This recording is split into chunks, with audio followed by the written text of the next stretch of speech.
Danish, dia sekarang aku nampak point kau dia lebih pada pendirian diri lah.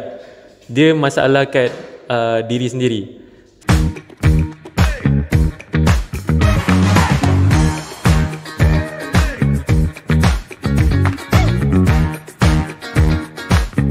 Assalamualaikum warahmatullahi wabarakatuh. Kembali lagi kita dalam episod 210 podcast Nak Iman atau Dosa bersama saya Syakir, saya Ahyad, saya Iman Akyun, saya Danish Imran. Baik, topik kita pada hari ini adalah lesbian, gay dan bisexual. Kerap kali kita dengar konteks lesbian, gay dan bisexual ni dalam terms LGBT. Sekarang dah sampai LGBTQ, Q I think. Tapi hari ni T and Q tu kita tak nak borak. Kita nak borak LGB je. So jom kita start. So Ayat, rasanya topik LGB ni sangat familiar dekat Malaysia. Uish, kalau awak tanya saya lah kan, Syakir, kalau orang dengar je tajuk LGB ni, orang akan terbayang kontroversi. Betul tak? Betul tak Naki? Betul juga tu, sebab benda ni bukan melibatkan isu sosial tau. Dia melibatkan agama, politik dan juga budaya yang ada kat Malaysia ni tau. Itulah tu. Tapi sekarang ni kita nak fokuskan topik kita ni kepada perspektif Islam. Jadi kita nak tahulah apakah kesan-kesan isu ni kepada masyarakat kita dan apakah punca-punca sebenarnya isu ni berlaku dalam negara kita. Jadi hari ini kita akan borak santai-santai je. Jadi tak perlu stres-stres. Betul? Saya setuju. Kita nak kupas sedikit demi sedikit saja. So duduk, chill, relax and dengar kita orang borak sampai habis. Okay, to segment 1. Kita start dengan basic dulu. Apa sebenarnya maksud lesbian, gay dengan bisexual ni? Okay, simple je. Kalau korang yang mana tak tahu kan, sebenarnya lesbian ni dia antara perempuan, dia suka sama perempuan. Gay, lelaki dia suka lelaki. Dan bisexual, dia suka dua-dua. So simple je daripada saya. Betul juga. Kalau nak tahu dalam segi ni kan, dalam segi sejarah pula, benda ni bukan benda yang baru tau. Benda ni benda dah lama. Sejak zaman kaum Nabi Lut lagi benda ni dah ada. Sebab zaman Nabi Lut tu dah berlaku dah perbuatan homoseksual, perbuatan songsang ni. So kita ni janganlah contohi apa yang Nabi Lut buat, kaum Nabi Lut buat lah. Okay, aku setuju dengan poin Aki. Sebab dari kita lihat, dari zaman dulu lagi memang ada benda ni. Macam contoh kita ambil kaum Sodom yang dia melakukan perbuatan songsang yang sampai Allah SWT menurunkan azab kepada kaum tersebut. Jadi kita dapat lihat bahawasanya isu LGB ni bukan style baru daripada Gen Z. Manakala isu ni sudah lama ada, cuma dia terulang kembali pada zaman sekarang. Bukan style lama Bukan style lama. Faham betul-betul. Sebab dia benda ni dah lama kan. Daripada zaman sebelum Malaysia ada lagi kan, benda ni dah ada. So kita kena cegah lah benda ni supaya tak merebak ke anak-anak muda zaman sekarang lah. Betul tak? Okay. Betul. Kalau tengok haiwan pun ada je buat benda-benda terkutuk ni. Kalau kita nak cakap benda ni bukan fitrah, tapi maybe itu cara Tuhan nak gambarkan kat kita yang perbezaan kita dengan haiwan. Tapi kita tak nak borak pasal tu. Kita nak borak pasal yang kita nak borak pasal yang aku pernah baca. Orang kata lesbian, gay and bisexual ni in a way yang diorang punya sexuality ni is their naturality, that they are born that way. Korang setuju tak? Kalau kau tanya aku lah kan, dia tak adalah lebih kepada pilihan hidup ataupun terpengaruh kan. Tapi aku rasa mungkin orang dulu-dulu dia lebih dia orang rasa macam dia orang ni dilahirkan macam tu. Tapi Islam tak ajar kita macam tu. So masing-masing punya ujian. So memang kita kena cegah benda tu. Betul-betul aku pun berpendapat yang sama dengan ayat. Sebab benda ni kalau kita dibiarkan lagi, masyarakat kita nanti makin teruk makin tenat nanti masyarakat kita. So kita kena cegah dia lah. Orang cakap mencegah lebih baik daripada merawat kan. So kita lebih baik kita cegah supaya benda ni tak berleluasa lagi lah. Jadi kesimpulan yang kita dapat simpulkan di sini bersama bahawasanya isu LGB ni dari dulu sampai sekarang sudah bertentangan dengan agama Islam. Jadi walaupun dunia ni cuba nak menormalisasikan isu LGB ni, tapi the end of the day Allah SWT kita tak boleh nak ubah lah. Betul sebab kalau ikut dalam Islam pun fitrah manusia ni lelaki untuk perempuan, perempuan untuk lelaki kan. So kalau kita ubah benda tu, dia akan timbulkan masalah yang besar lah. Macam kalau kita ubah perempuan untuk perempuan, lelaki untuk lelaki, dia boleh dapatkan banyak penyakit untuk orang tersebut lah. Jadi kita kena cegah dia. Kita kena ikut Islam tu. Betul, saya setuju. Poin yang baik. As Quran say, when Quran states it's haram, your opinion doesn't matter. So masuk kita ke segmen kedua, yang ini perspektif Islam.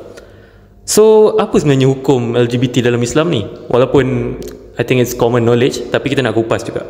So let me straight to the point. It's haram daripada surah Al-Araf ayat 80 hingga 81. Allah ceritakan tentang kemurkaannya kaum Nabi Lut.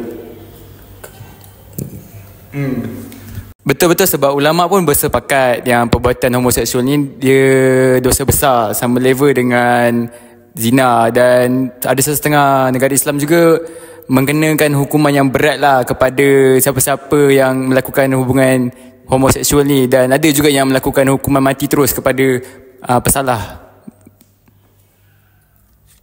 Tapi kan Ki, poin kau tu, walaupun agama ni merupakan apa orang kata agama yang keras, tapi dia bukan sekadar situ saja. Sebab agama Islam ni dia memberi ruang kepada umatnya untuk bertaubat, diberi ruang supaya bagi peluang untuk bertaubat dengan sebagai contoh, jika seseorang hamba itu terpesok atau bernafsu ke arah LGB, tapi dia berniat dia nak berlawan kepada nafsu tersebut, jadi itu dikira sebagai jihad besar lah kepada hamba tersebut. Betul, tapi aku nak tegur sikit lah. Aku tak rasa Islam tu keras. Aku lebih rasa perkataan tegas tu lagi fit dengan konteks Islam. Tapi betul aku suka point Danish. Kadang ni kita bila dengar orang tu lesbian, bila dengar orang tu gay or even bisexual, kita cepat judge orang. Tapi sebenarnya ada je orang struggle dengan diorang punya sexuality and diorang nak berubah diam-diam. And kita patut sokong sebab benda tu jihad besar macam Danish cakap, and bukan terus kecam. Setuju. Exactly. Dalam Islam tu kalau macam orang lain tahu, Islam ni rahmatan lil alamin, rahmat untuk semua. So kita kena faham hukum, tapi dalam masa sama kita kena ada belas kasihan juga untuk orang lain yang mana ada pengalaman buruk ataupun trauma-trauma yang diorang dah hadap, membuatkan diorang rasa macam dah give up life macam tu. So kita kena sokong diorang, bagi belas kasihan, bagi peluang. Betul tak lagi? Betul. Benda macam ni kita kena sokong lah, dan teruskan usaha untuk mencegah benda-benda macam ni. Betul? Sangat setuju.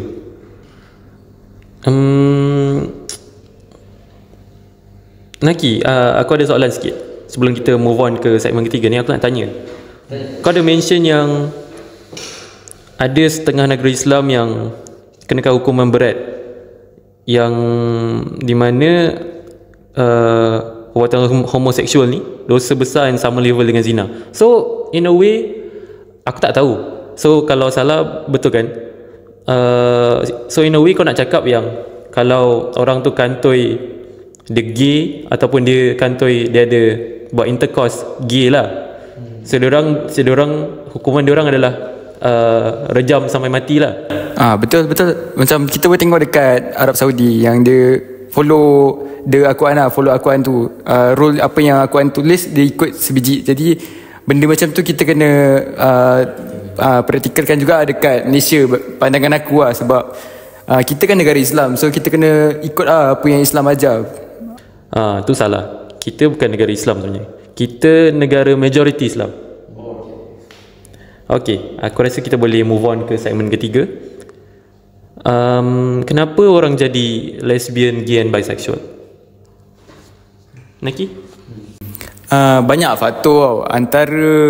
Antara faktor yang terbesar kan, sebab banyak media sekarang ni dia banyak cover yang benda homoseksual ni benda yang common, benda yang selalu macam benda dah biasa lah. Benda tu orang rasa macam benda tu dah biasa untuk dilihat lah. Tapi sebenarnya dalam Islam benda tu tak bagus dan tak baik untuk dilakukan.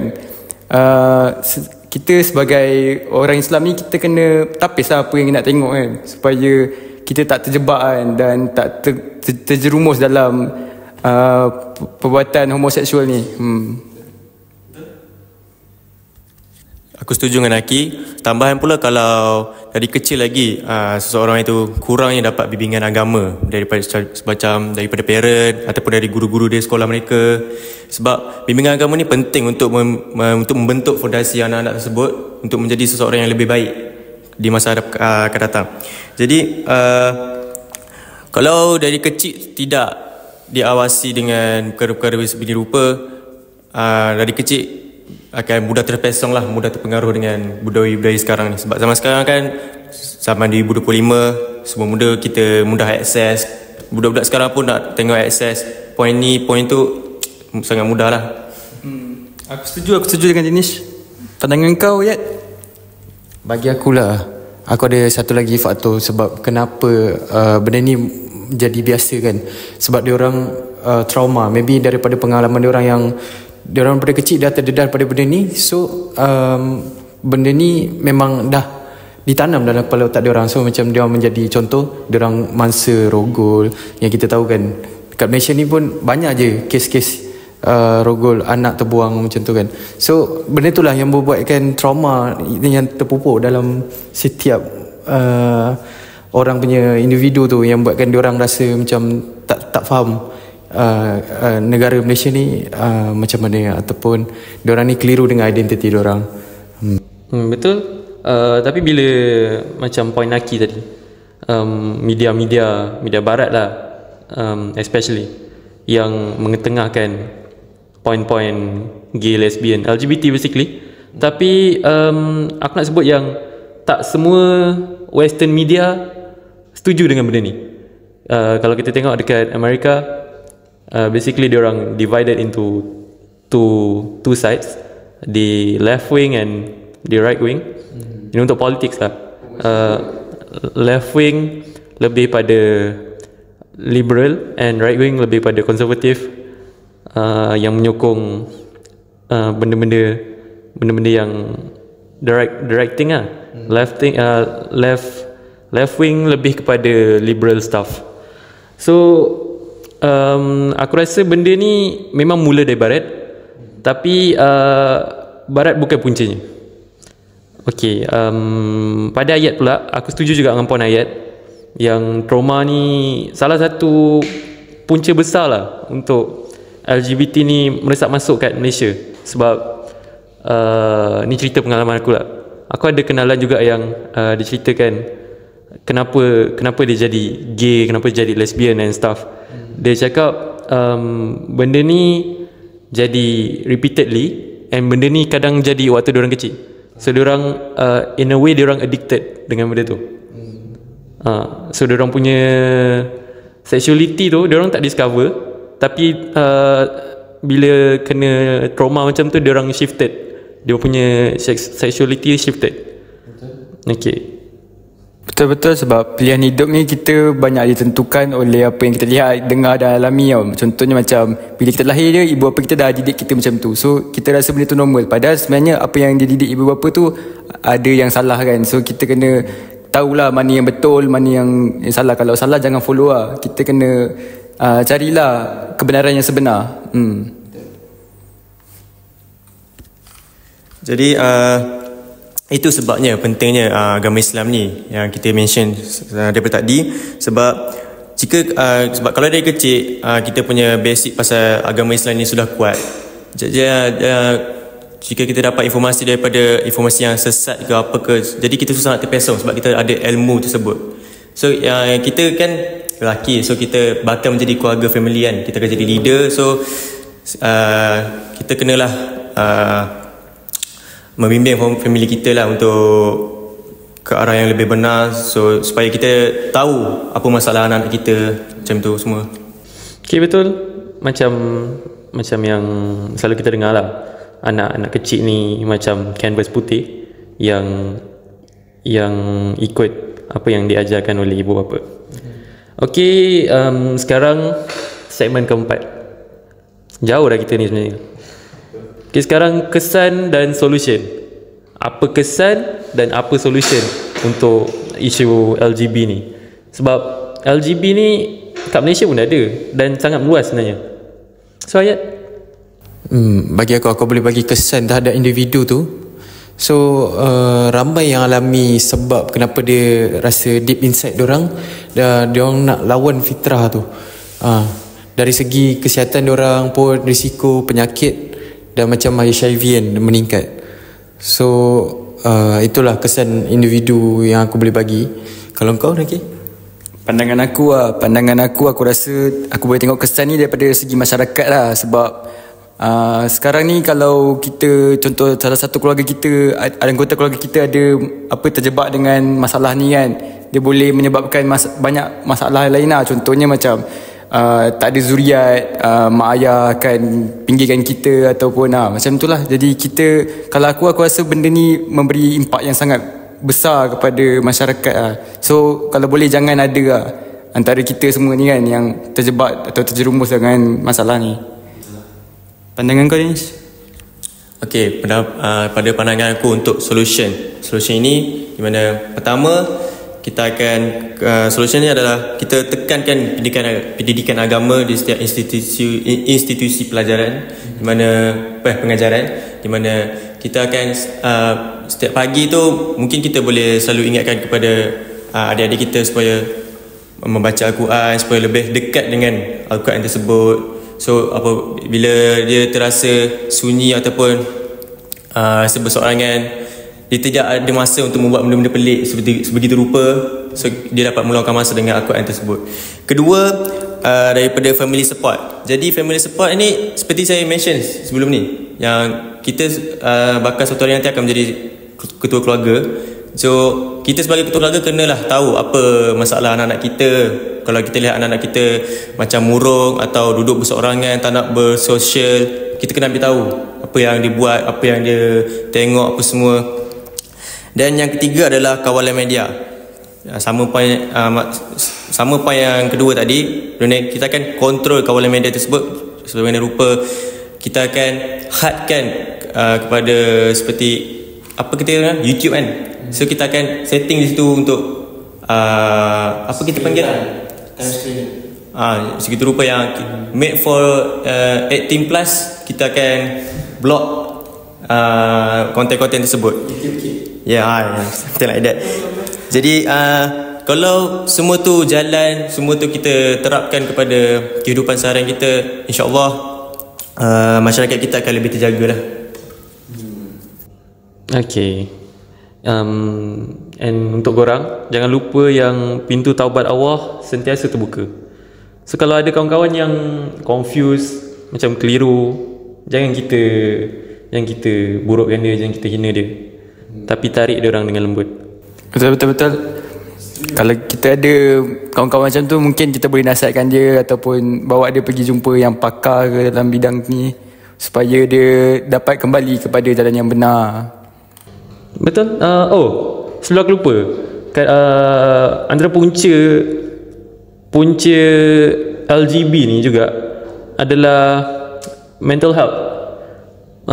Sebenarnya ada kajian yang menyatakan confusion sexuality ni sebenarnya is a mental health problem. So diorang sakit lah sebenarnya, diorang sakit.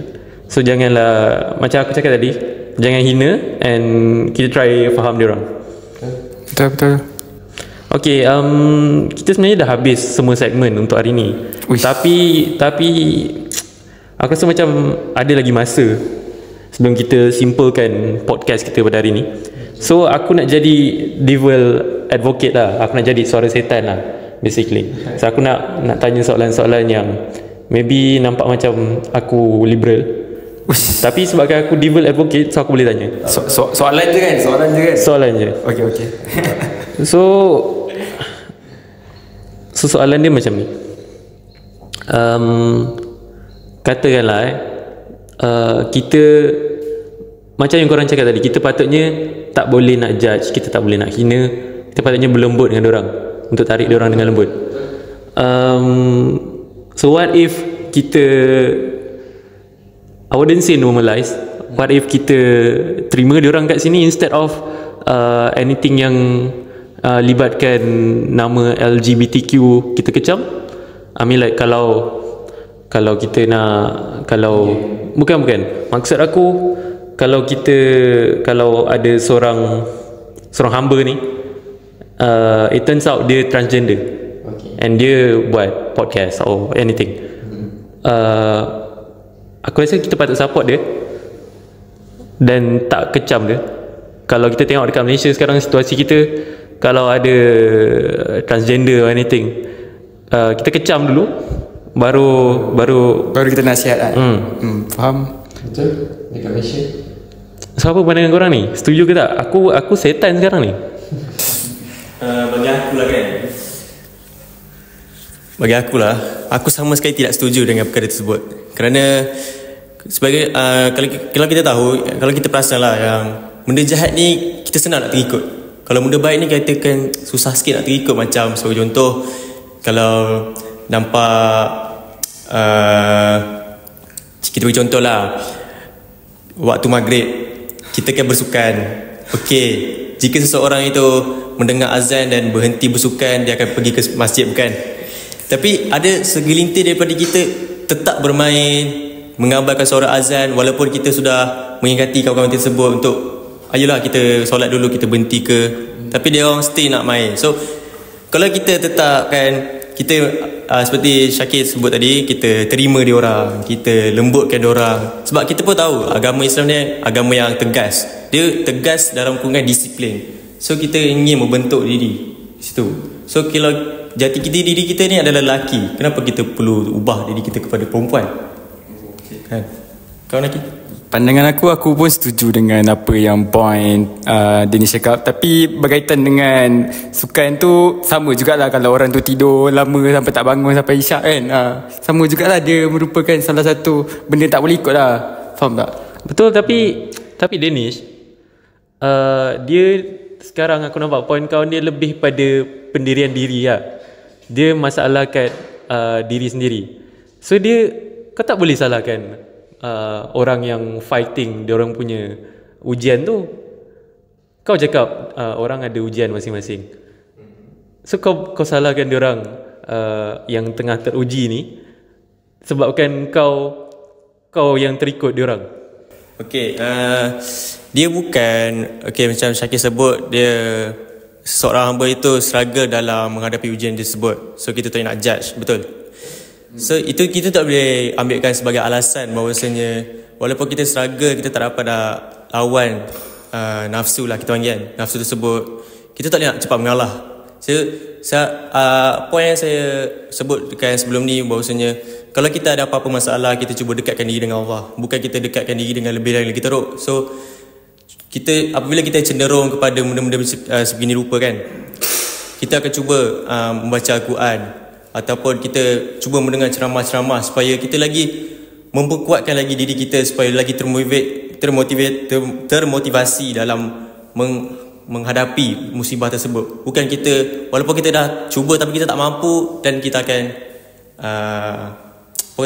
give up lah, kita akan follow the flow. So usaha, walaupun struggle, tapi kita kena ada usaha. So kita tak ada nak jadikan itu alasan. Okay, betul juga. Tapi macam aku cakap, kita tak kenal orang tu, ujian masing-masing. Mana kau tahu dia tak baca Quran? Mana kau tahu dia tak solat? Okey lah, bagi aku lah, aku nak selitkan sikit satu kisah ni. Korang tahu tak kisah pasal sahabat Nabi, kisah Nuaiman? Kisah Nuaiman ni, kalau korang tahu, dia adalah permaksiat tegar. Kira dia minum, dia buat dosa, tapi disebabkan dia buat dosa dan dia bertaubat. So kita di situ kita diajar macam, oh bukan tak boleh, maksudnya memang kita ni manusia, kita memang buat dosa dulu, tapi jangan lupa untuk sentiasa kembali. Itu yang buatkan macam, okay, ada satu contoh, macam kita simpan makanan kita dalam bekas ataupun kita simpan dalam peti. Untuk apa? Untuk kita pelihara dia, tahan dia lebih lama kan. Macam tu lah, kalau kita biar dia terdedah kat luar, kita tak tutup dia, apa jadi? Rosak kan. Macam buah kita tinggalkan kat luar, dia akan lama-lama rosak. So kita kena jaga dia. Macam apa pun sekali kita kena jaga. Itu satu contoh yang aku boleh bagilah untuk berkait rapat macam untuk tajuk ni. Angki nak cakap apa tu? Oh, aku faham. Maksudnya terjaga tu, maksudnya kau kalau ada kawan macam tu, kita kena jaga dia lah kan. Maksudnya okay, faham. Aku faham apa yang kau cuba sampaikan. Okay. Aku rasa kalau kita straightkan lagi, mungkin banyak lagi pergaduhan kan. Aku rasa kan. So Dia bukan pergaduhan lah. Aku sebagai devil advocate ni sangat seronok. Sangat seronok untuk menentang segala poin korang. Kau boleh panggil aku pembangkang lah. Pembangkang yang proaktif. Sebenarnya poin-poin korang ni aku boleh bantah lah, tapi tak apalah, aku bagi chance. Jangan begitu, okay. Kita kesuntakan masa sebenarnya Gi. Betul? Okay, so mari kita simpulkan podcast kita pada hari ni. So guys, nak dekat 30 minit kita borak hari ni. Kita dah kupas tentang lesbian, gay and bisexual, dari definisi, pandangan Islam, punca, kesan sampai ke solusi. Betul. So kesimpulannya apa ya? Bagi saya untuk kesimpulan ni, LGBT ni dia memang bertentang dengan agama Islam. So walau bagaimanapun dunia cuba untuk menormalisasikan, so kita kena pegang dengan apa yang hukum Allah dah tetapkan. Sebab itu memang dah janji Allah. Kalau benda tu salah, memang salah. So kita kena pegang tu. Pandangan aku pula, as a generasi muda ni kan, kita kena peka dan jangan hanyut ikut trend lah. Kalau trend tu macam nampak macam nak normalisasikan benda-benda macam ni, kita kena elakkan lah. Jangan terjebak dan pilih kawan yang betul supaya dia boleh bantu kita, kita pun boleh bantu dia juga lah. Dan jangan condemn lah. So basically kau jangan FOMO. Jangan apa guys? Jangan FOMO. Dan bagi simpulan untuk aku pula, kita ni apa ni? Kita semua ni manusia. So kita ada masa tu kita ada buat silap, ada masa kita akan tersesat lah. Kita akan mudah terlalai. Jadi yang penting macam S sebut tadi, tidak berhenti berusaha dalam kembali kepada jalan Allah. So yang penting tu kita ada usaha untuk memperbaiki diri. Betul. So guys, aku nak ucapkan terima kasih sebab stay sampai habis dalam podcast kita orang ni. Orang memang the best. Kau memang terbaik. So aku harap, kita orang harap apa yang kita orang borak hari ni bermanfaat. Dan jumpa lagi dalam episod seterusnya. Assalamualaikum warahmatullahi wabarakatuh. Bye.